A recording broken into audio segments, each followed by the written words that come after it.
হযরত আলী রাদিয়াল্লাহু থেকে বর্ণিত, তিনি বলেন, যখন আমরা রাসূলুল্লাহ সাল্লাল্লাহু আলাইহি ওয়াসাল্লামের দাফন কার্য সমাপ্ত করে নিলাম, তার 3 দিন পরে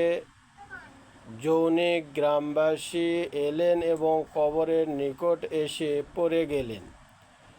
এবং কেঁদে জারজার হয়ে সূরা নিসার 64 নম্বর আয়াতের অংশ পড়লেন। ওয়ালাউ আন্নাহুম ইজ্জালামু আনফুসাহুম,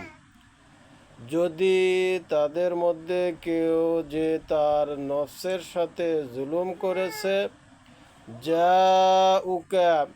সে যদি আসে ফাস্তাগফিরুল্লাহ, আল্লাহর কাছে ক্ষমা প্রার্থনা করে, ওয়াস্তাগফারা লাহুমুর রাসূল, এবং আল্লাহর রসুলও যদি তার জন্য মাগফিরাত করে তথা তাকে ক্ষমা করে দেন, লাওয়াজাদুল্লাহ তাওয়াবার রহিমা, তাহলে সে আল্লাহ সুবহানাহু ওয়া তাআলাকে ক্ষমাশীল এবং তওবা কবুলকারী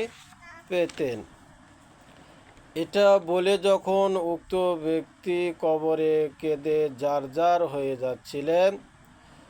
তখন ওখানে যারা উপস্থিত ছিলেন তারা ওই লোকের প্রার্থনার উত্তরে রওজা মোবারক রাসূল আকরাম সাল্লাল্লাহু আলাইহি ওয়াসাল্লামের রওজা মোবারকের ভিতর থেকে একটি শব্দ বের হলো, কদ গুফিরা লাক, অর্থাৎ তোমাকে ক্ষমা করা হলো।